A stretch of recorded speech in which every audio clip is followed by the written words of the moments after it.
Welcome guys, Maxim Grunin at Maxim Grunin Art. I am starting a new project. It's a landscape painting.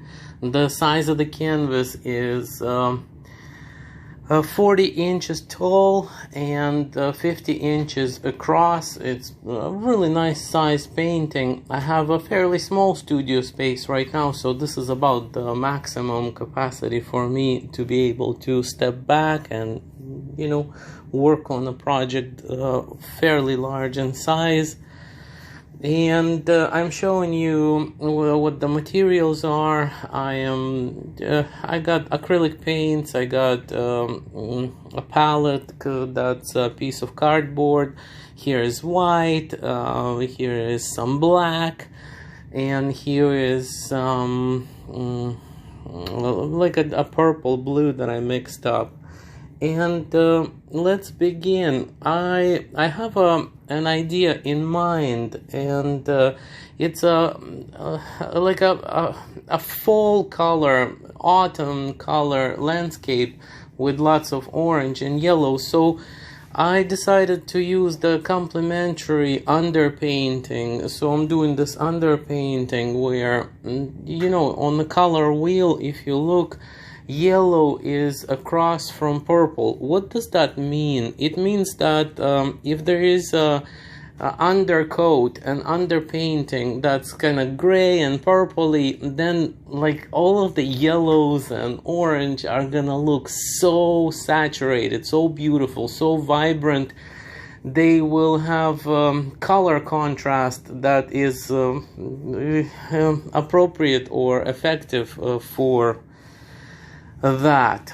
So I'm blocking everything in so that the surface of the canvas is not pure white. The pure white represents highlight, and I need my strategy is to have a bit more neutral, like not such a bright surface as white. So here it is. It is getting to be nice and kind of abstract and kind of like just a neutral ground. And I will begin the process that is called blocking in. So to block in, it means to set up large blocks, large areas of major light and dark information, as well as major color information. And in the method that I am educated in, I am moving progressively from darks and midtones to the lighter areas, with highlights coming in at the end of the painting project, as well as the details. So detailing and highlighting and all of the brighter and lighter things will come over top of these fairly thin, lean coats of darker and mid-tone paint. So what's the strategy I'm taking? For this painting, I use primary colors and not much else in my practice. And here for this painting, I will need like dark, neutral greens and browns and maybe purples and grays to be put on like a bottom area of the painting. That's where the ground is, and I kind of outline, or I set up the line of the horizon, dividing the canvas into ground and above the ground, the sky area. And now I am starting to populate it in such way, and this is like a step-by-step, consistent and really clear way that I am doing this work in, and I will explain it right now. Once again, I think like brushing up on the basics is always good, and to break it down into components and to like foundation. The beginning is just as important as the final results. They're all related. One comes from the other in many ways. And so the darkest and mid-tone areas in my reference, or the reference of the photograph that I'm looking at for the painting. I deliberately don't want to show you the photograph because I am translating it in a specific way, and it's not copying, so it's not apparent what I'm doing. It is best to just show you the process, like the naked process, without getting you to be influenced by my reference. So I am setting up the ground and the shadows and the greenery, like the dark within the greenery, in these masses of greens and like dark browns, dark gray, with mixing yellow with black. Mixing yellow with black and adding a tiny bit of white, then mixing red into it, or mixing red with black and adding white to that, and then mixing a little bit of yellow or that green that turned out from the mixture into it. So they're all related. They're all dark, but they have maybe predominant, the variations of these colors. I would see predominantly one being on the green side, and there's like variations of that dark green that I am placing on the bottom within the dark of all of these bushes and trees that will start growing on the canvas soon. And then I am introducing these red browns and green browns, and I'm introducing the purpley gray and even just gray. And so I am setting up a mass of shadow with the color properties, as I mentioned, being on greens, browns, purples, grayed out purples, etc. I am staying fairly loose, and the layer that I'm placing is like really free and expressive. As you notice, I am not trying to paint over the underpainting. That purpley gray is still showing through in many areas, because it is playing its role. It is if it was white, if the canvas was left white, it would be a mess. It would there would be a bunch of little white areas just shining through this whole loosely painted blocking in stage. And instead of that, I have a wonderful, like a neutral bluish gray supporting everything that's coming in and creating simultaneous color contrast, increasing the vibrancy, the saturation of the colors that are being placed over top of it, and supporting it subtly by still being visible through the layer of what I'm placing next.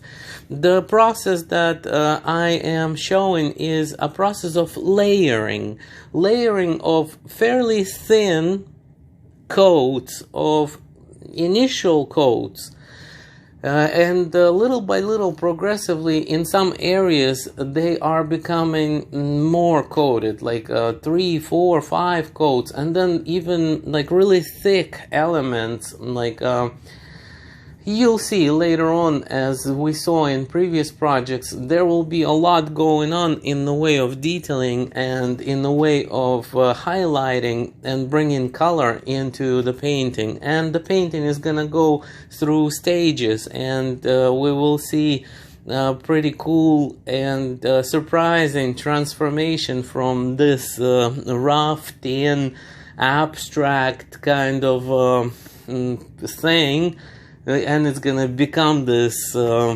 like visible landscape. And yeah, enough about that. Let's stay with the process that at hand.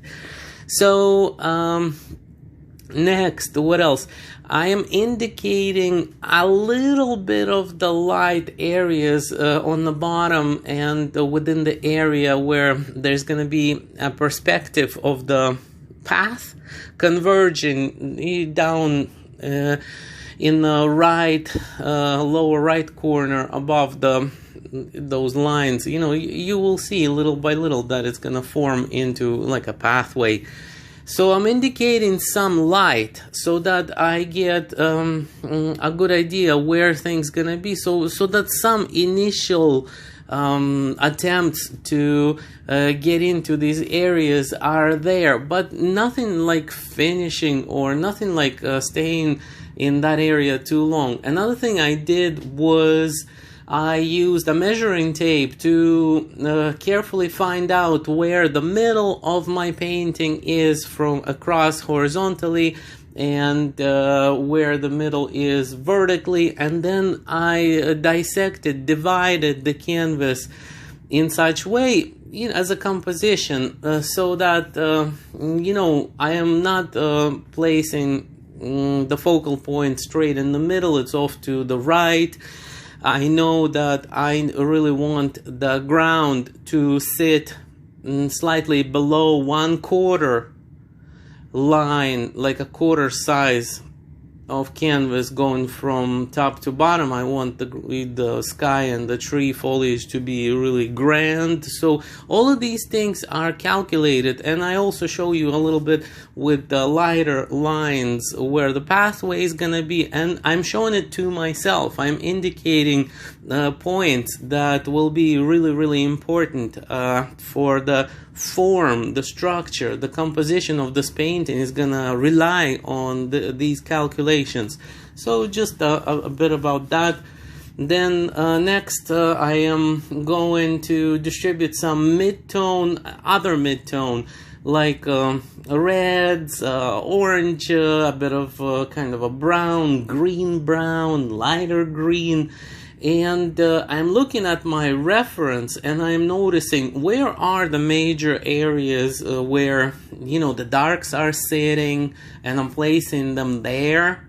And that's how I'm getting those patterns on my canvas. Then I'm thinking, oh, okay, that's where the light is gonna be coming through. Oh, okay, that's where all my like browns and oranges and progressively lighter yellow foliage for the fall trees is gonna land, and I'm placing that there.